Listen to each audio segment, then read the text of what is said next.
Hi everyone, it's Dr. Ramani. Welcome back to this YouTube channel on narcissism, narcissistic relationships, healing from these relationships, and just trying to make sense of them.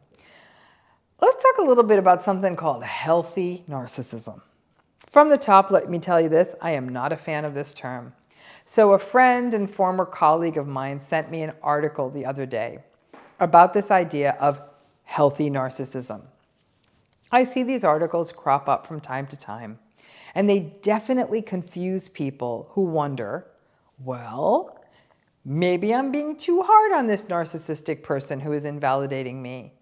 Maybe it's just their self-confidence and I'm too sensitive, because narcissism can be healthy. Now, the argument that the healthy narcissism believers take comes from one of the leading theoreticians in the field.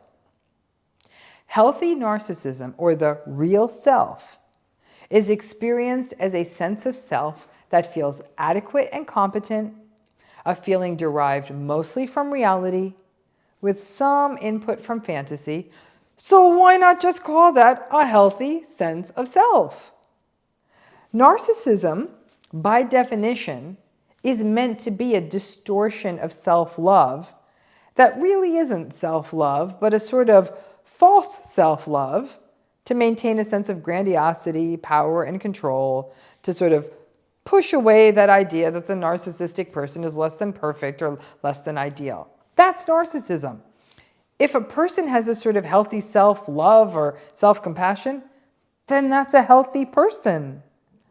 Taking a word that implies an unhealthy personality and an inaccurate self-perception and tying it into the adjective healthy becomes a slippery slope and a major place of rationalization for narcissistic folks who will then go around spouting how, yeah, sure, okay, you want to say I'm narcissistic? Well, I'm just a healthy narcissist.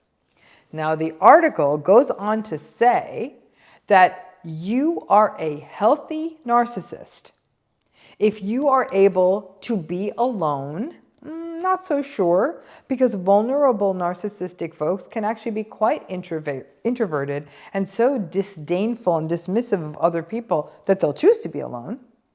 They're also saying that you're a healthy narcissist if you can regulate your self-esteem, that you're able to cope when you don't get what you want, if you don't need admiration, if you have self-compassion, if you can experience your feelings, if you have goals and you pursue them, if you believe respect is a two-way street, that you deserve it and other people deserve it. That list for everyone, that's a healthy person. Actually, I want to be this person. I don't see where the word narcissism fits in here. When I went line by line, and I went line by line through this article, it appeared that they focused solely on the idea that when a person is narcissistic, it means that basically that they're selfish, that they're all about their own needs, or that they're unreasonable. Again, no. If narcissism was just about selfishness and people being unreasonable, people like you who are in these relationships would not be so confused, so anxious, and experiencing such severe fallout from being in the relationship. In fact, most folks in narcissistic relationships would be thrilled if all they were dealing with was selfishness and unreasonableness. That right there, folks, that would be a good day. We are reaching an era where the quick and pithy blog posts, TikTok videos, and other sound bites are missing the depth, the breadth, and the dynamics of these relationships. That laundry list I just read you of well-regulated, healthy self-esteem, not needing admiration, and emotional connectedness, that's basically the definition of a healthy person.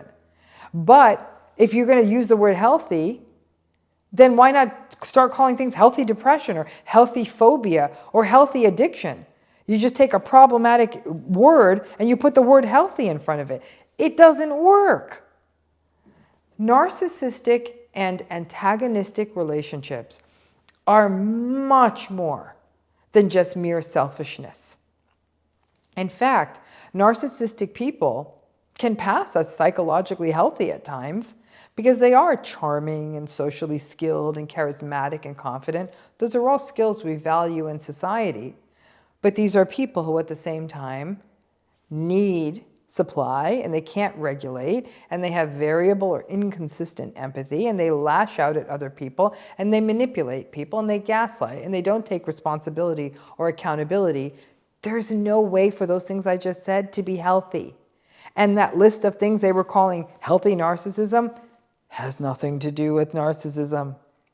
So when people read these articles, and the narcissistic people who are swanning about saying, see, I am narcissistic and healthy, yeah. They're also saying things like, look at me, I'm setting all these goals, and you're just too sensitive and you need more confidence, then you could be more like me. When there's articles like this, it becomes plausible that these narcissistic people think they're healthy. They already do, so. The greatest challenge, and I run into it all the time, is that people think narcissism is merely synonymous with selfishness, and that's that. Maybe a little stubbornness on top.